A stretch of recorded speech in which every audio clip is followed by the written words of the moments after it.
Hey guys, welcome back to my channel. So in today's video, we are going to be testing out the Makeup Revolution and Soph Eyeshadow palette. I know this has been out for quite some time, but yet you guys still wanted to see my review on this palette, and you know what? I'm okay with it. I'm okay with it. Hashtag content. So before I get stuck right into this review, I just want to say, if you are new here, go ahead and click that subscribe button down below, and also while you're at it, just tap the bell notification right next door to it and you'll be updated with brand new videos. Alright guys, so let's just jump into it. Let's start with this review. First things first, you can only get this at selected clicks stores. The palette retails for 250 Rand. I think that this is probably the most expensive item on the shelf. I think there might be one more palette that is more expensive than this. Okay, now that we've gotten that out of the way, let's open this up and try this out. My mother would kill me if she saw me do that, and she's probably watching this video. Sorry, mom. By the way, do you guys watch Soph Does Nails? Is that a word? I don't know. But do you watch this lady, Soph Does Nails? Okay. Let's redo that. So this is the inside of the palette. I just have to say that this color selection, oh my gosh, like I love it. It is right up my alley. And also there's this little protective plastic sleeve that comes on top of the shades with all the shade names on it. So you better keep this on hand if you like to refer back to shade names. I don't want to go ahead and swatch every single color in this eyeshadow palette, but you know what, there are like one or two shades that I feel like doing a little swatcheroo with. So let's try this one, this gorgeous little pink color, which is called, let me just take a look. That was called Pink Champagne. I then want to try this one over here, which is called Mixed Berries. And this one, Petrol, that's quite an unusual color. And this green one, let's just go with that. That is called Pine Tree.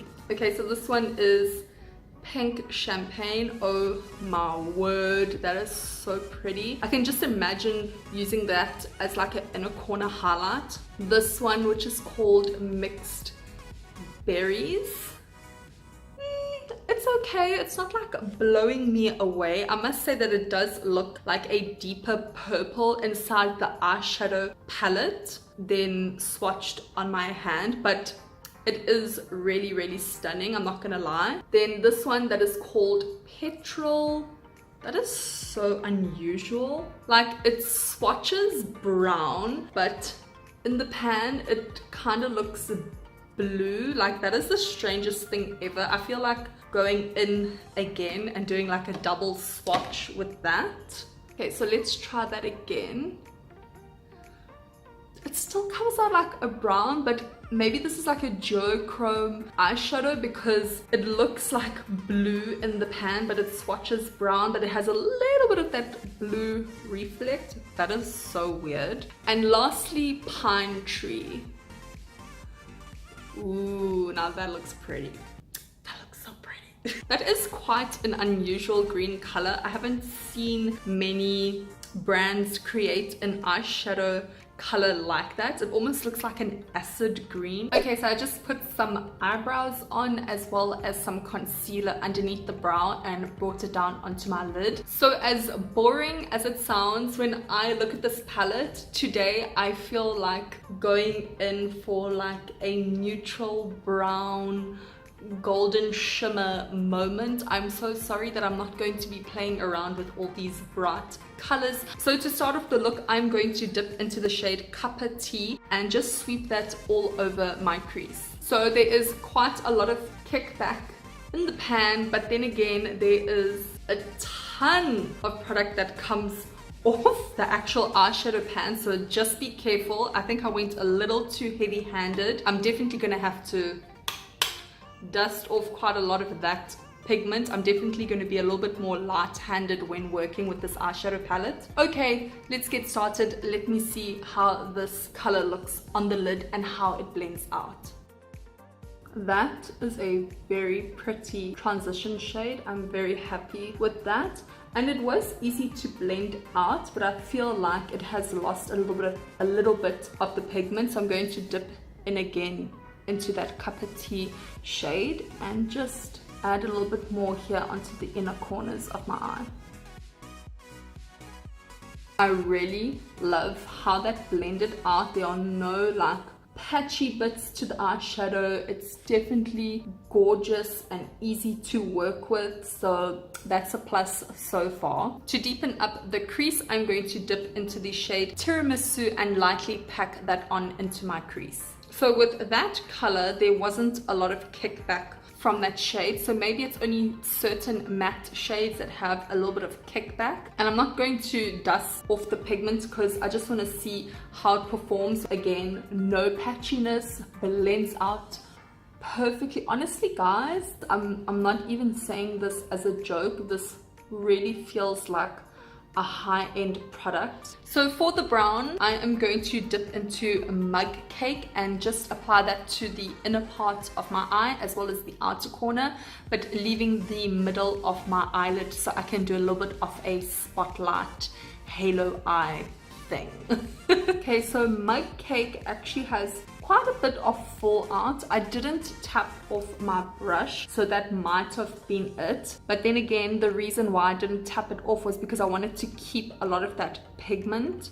Okay, let me just sweep off this eyeshadow. I'm now just going to dip into Sparks Flower with my finger and just apply that to the middle of my eyelid. That is a very pretty shimmer color and it feels very buttery and smooth, but I do feel that it can be a little bit more intense, so I'm going to go back into the shade with my finger and pat some more on. Okay, I prefer that a lot better. So if you're wanting the shimmers to be quite intense and you do use that little finger technique like what I do, then just go in twice into the shimmer shades, or at least for that one. I cannot speak for the other shimmer shades because I haven't used them. And I have an eyelash trying to get into my eyeball. Not today. So I'm just taking the eyeshadow brush that I used to put on Mug Cake and just softening the lines where the shimmer color is.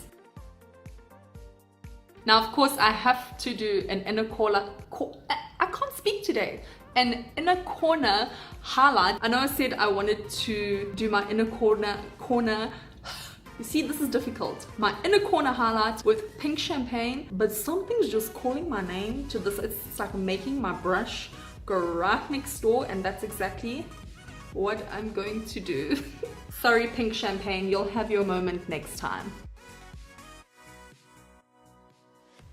Okay, so I have put 2 layers of this eyeshadow. The first layer was a little bit subtle. You know, your girl wanted something a little bit more popping, okay? And that is popping. That is pretty. That is gorgeous. Wow. Okay, so I'm just going to finish off the other eye, finish off my makeup, and just get back to you and give you my final thoughts on this palette. Okay guys, I am back and the rest of my face is done. Oh my gosh. Okay, I am so feeling this eyeshadow look. I've had some time to think about the eyeshadow palette, and let me just spill the tea. So as you probably can tell from when I was trying out those shades, I am obsessed. I am in love with this palette. I cannot believe the performance of these eyeshadows, and honestly, it feels like a high-end product. It feels amazing and silky and buttery and blendable, and it's just so stunning. Although I must say that there are some inconsistencies to the palette, like there are certain matte shades that give a lot of kickback, there's certain matte shades that do have a bit of fallout. So my only kind of criticism for this palette is that it could be a little bit more consistent, but you know what? It's okay, it's okay, all right. I can deal with that because honestly, the good overcomes the bad. Also, you know, it would have been nice if the shade names were actually on the palette, because these get lost so quickly. Well, for most people, I'm kind of like a makeup hoarder, so these don't even go missing for me, but I know for a lot of other people, these probably either get chucked in the bin or they get lost, or they grow legs and walk straight out of your room. Let's be real, that does happen. Also love the fact that it comes with this huge ass mirror. Other than that, I think this is a must-have, and I just want to say, for all my beauties out there that are on a budget like what I am on, this is definitely a buy and not a buy type of product. That was so cheesy. I'm probably gonna make that the title of this video, let's just be real. The way that I see it is that you are spending 250 Rand on a drugstore eyeshadow palette. You're getting 24 eyeshadow shades, which works out to being less than 10 Rand an eyeshadow. And let's just be real, there are eyeshadow palettes out there. For example, the Maybelline Burgundy palette, the Lemonade Craze palette, whatever those are called, and those don't even have as much eyeshadow shades in their palette as what this Revolution Soph palette does. It doesn't have the performability, I don't even know if that's a word, but it doesn't even perform half as good as what this palette does, and it doesn't even have that much of a great shade selection as what this palette does. So you're getting much more variety in shades, you're getting way better performance from the palette, and you know what, packaging is cute as well. Anyway guys, that is it for this video. What did you think? Let me know in the comment section down below. Have you tried this Makeup Revolution eyeshadow palette before? Are you thinking of getting it? What are your thoughts on this review? I would love to hear your feedback. If you haven't hit the subscribe button already, go ahead and do so. It's for free. It's 100% for free. But anyway guys, until next time, bye.